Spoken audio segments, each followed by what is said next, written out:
Lo anunciado, vamos a conversar con el exministro de Educación, Jaime Saavedra, que además es director global del Banco Mundial hoy por hoy. Señor Saavedra, ¿cómo está usted? Muy buenas noches, bienvenido. ¿Qué tal? Muy buenas noches, Jaime, gusto saludarte.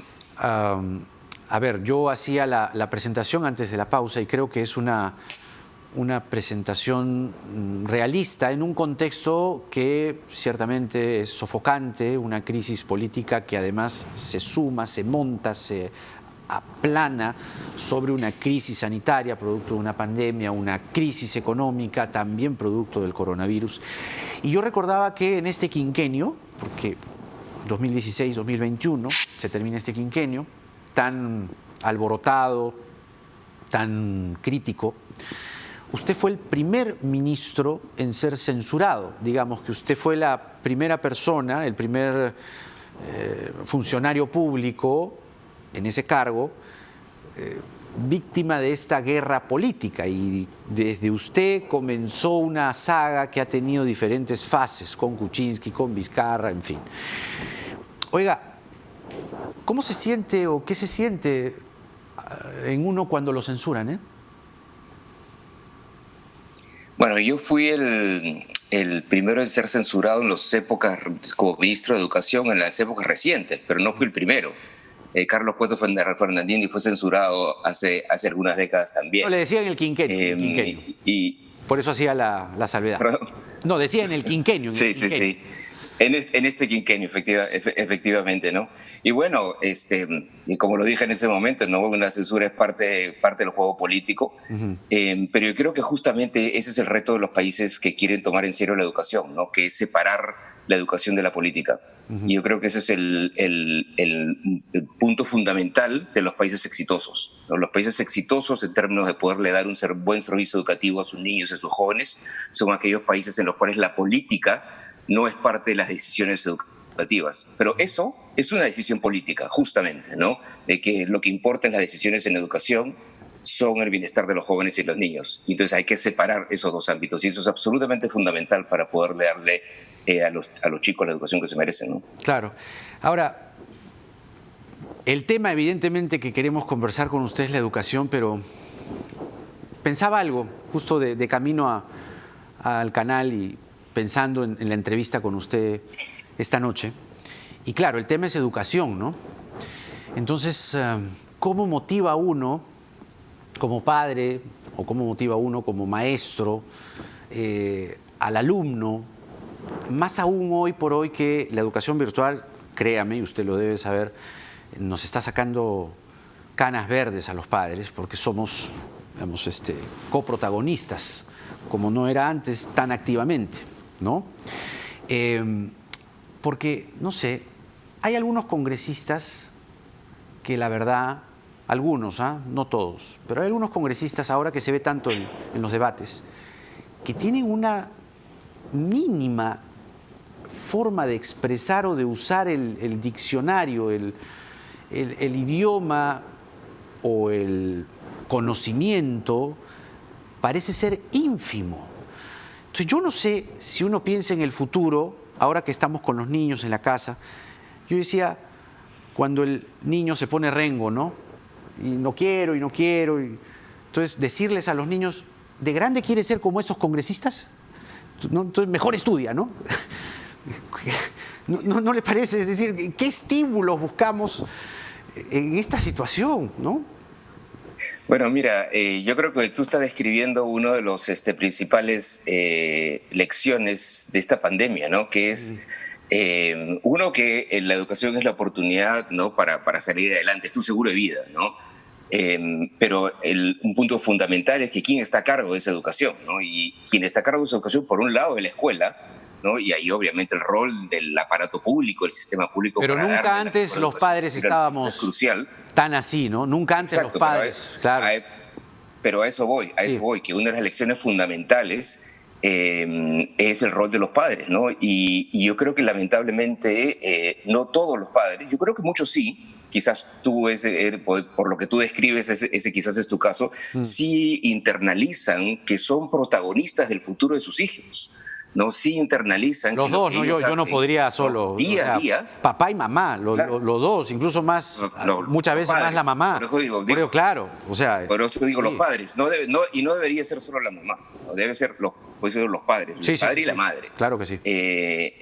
Tienen un rol fundamental, ¿no? En el proceso educativo de los chicos. Entonces no es un tema de que inclusive aquellos padres que pueden tener recursos económicos y pueden poner a sus hijos en una buena escuela o que están en una buena escuela pública, no pueden decir, bueno, ya que la escuela se encarga, ¿no? Sí, la escuela se puede hacer muchísimas cosas y la escuela puede compensar cuando hay un hogar disfuncional, pero el rol que puede tener la familia, que puede tener el padre y la madre en el futuro de sus hijos es fundamental, y eso sí es algo que esta pandemia nos está enseñando, ¿no? Que todos los padres están internalizando la importancia de su propio rol, ¿no? En la educación de sus hijos, en la formación de sus hijos, desde varios puntos de vista. El punto de vista académico, ¿no? De asegurarse que los chicos lean, que haya libros en la casa, estimularlos a leer, estimularlos a pensar, estimularlos a hacerse preguntas, y su educación en valores, en ciudadanía, en cívica, todo eso. La escuela puede hacer mucho, pero el rol de los padres es absolutamente fundamental, como estamos viendo hoy día, ¿no?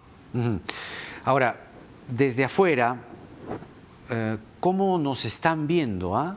Porque la verdad es que la situación se está tornando preocupante, más preocupante que la semana pasada, y espero que la semana que viene no sea más preocupante que esta. Pero tal parece que la situación está empeorando. Entonces, ¿cómo se nos está viendo por allá? ¿Cómo se nos está viendo en el mundo? Bueno, en el exterior, al margen del tema político, ¿no? Que como le decía tu productora, no me gusta meterme mucho en temas políticos de Perú. Imagen del cómo nos está viendo. En general, digamos, la visión del Perú era un país que estaba, ¿no? que está creciendo, ¿no? Obviamente hasta antes de la pandemia, ¿no? Era un país que está creciendo, digamos, con sus equilibrios macroeconómicos sanos, ¿no? Con muchísimas oportunidades en el campo educativo, un país que estaba avanzando con ciertos tropiezos, ¿no? Pero, digamos, en una ruta, digamos, correcta, aunque tenía que acelerarse, ¿no? Y ahora con la pandemia, digamos, al comienzo, digamos, sí, digamos, la reacción de Perú fue buena, ¿no? En términos de entrar a una cuarentena relativamente rápido, que era necesario en su momento, la entrega de bonos para poder tratar de compensar, programas como Reactivas, está bien visto, digamos, ¿no? Ya entrando luego a ciertos problemas, ya retos más bien de implementación. Y desde el punto de vista educativo, digamos, Perú es uno de los países que ha avanzado más justamente en este tema de educación remota, ¿no? Y con una lógica en el cual se entiende que lamentablemente el Perú es un país que no había cerrado sus brechas digitales y por lo tanto todo este aprendizaje remoto tenía que ser multiplataforma, ¿no? No podía ser solamente basándose en Internet, porque con eso se llega al 40% de chicos nada más, sino tiene que ser una combinación de Internet, de televisión, radio, etcétera, ¿no? Entonces, exactamente. Y digamos, dentro del conjunto de países que habían trabajado educación remota, Perú está entre los países que ha avanzado relativamente rápido, ¿no? En tratar de compensar lo más posible, ¿no? El impacto negativo que esto está teniendo. Ahora, le hablaba de la nueva normalidad en la educación, donde estamos los padres, están los profesores, pero en una coparticipación que no había antes. A lo mucho antes eran las tareas, ¿no? Revisar que las hagan, estar ahí, pero ahora es una compañía mucho más sentida, a flor de piel, emocional incluso, porque puedes, digamos, sentir en parte lo que nuestros hijos están aprendiendo en tiempo real. Pero ¿hasta cuándo avisoran en el Banco Mundial o avisoraría usted que esta virtualidad en la educación en América Latina, si tiene cifras del Perú mucho mejor, o estimados, mejor dicho, se mantendría? ¿Cuál es la evaluación que están ustedes manejando? Sí, mira, dos temas. Quiero solamente reaccionar rápidamente a lo primero que tú mencionaste, ¿no? Que es es muy bueno que los padres de familia estén entendiendo la importancia de su rol, ¿no? Y de ese su rol tan cercano en términos del proceso educativo de los chicos. Segundo, que es un mejor entendimiento de los padres de la importancia del maestro, ¿no? Porque se dan cuenta lo complejo que es el trabajo del maestro, ¿no? Y de lo importante que puede ser tener un buen maestro frente a los chicos, ¿no? Entonces, ojalá que esto nos lleve a valorar más la carrera del maestro, que es el otro aspecto fundamental, claro, ¿no? Que define a los países exitosos, ¿no? En términos de dar un buen servicio educativo. En términos de cuándo regresar, en verdad, los países que están regresando son aquellos países en los cuales hay una caída ya de las tasas de contagio local. Eso es el elemento fundamental, ¿no? Entonces, eso es difícil de estimar para América Latina y algunos países están pudiendo regresar. Uruguay ya regresó, primero regresó en las zonas rurales, luego ya a las zonas urbanas. Sí. Algunas ciudades de Brasil deciden regresar dentro de 2 meses. El resto de América Latina, excepto Nicaragua, que nunca cerró sus escuelas y que tuvo tasas de contagio bajas durante mucho tiempo, el resto de América Latina no está regresando todavía a las escuelas. Y ahí el punto central entonces es dos cosas, es que tenemos que, yo creo que por un lado hay que tener un sentido de urgencia, ¿no? Lo que los chicos están perdiendo es mucho, ¿no? Entonces, por más que estamos haciendo todos los esfuerzos posibles de aprendizaje remoto, por más esfuerzo que estás haciendo tú como padre de familia, no es lo mismo. Estamos compensando, claro, pero no es lo mismo. Y es inclusive mucho más dañino y más perjudicial para aquellos chicos, ¿no? De hogares, digamos, con menores recursos, en donde tienes muchas personas en una misma habitación, entonces el chico no tiene el espacio para poder estudiar, no tiene libros en la casa, no tiene padres que los estimulen. Entonces, podemos compensar algo, pero hay una iniquidad muy grande que se está generando. Entonces, tiene que haber un sentido de urgencia para regresar lo antes posible. Ajá. Y ahí vamos a tener que ser muy flexibles. Vamos a tener que pensar en alargar este año, ¿no? O sea, virtualidad todo el año. Virtualidad una buena parte del año. Ya. Pensar en cambios en los calendarios escolares que están pensando muchos países. Ya. Si el año acababa en diciembre, bueno, no va a poder acabar en diciembre, acabará en marzo o en abril del próximo año, este año escolar. Claro. El siguiente año escolar va a tener que empezar un poco después. O sea, continuar con el colegio, diciembre, enero, bueno, las fiestas, ¿no? Pero enero, febrero, marzo, un poco el modelo del hemisferio norte. O sea, es cambiar, es lo que todos los países están viendo, es siendo lo más flexibles posibles, ¿no? Entonces hay que ajustar calendarios escolares de tal manera que uno pueda tener este año, si el chico este año estaba en 3er grado, entonces que logre algunas competencias mínimas de 3er grado.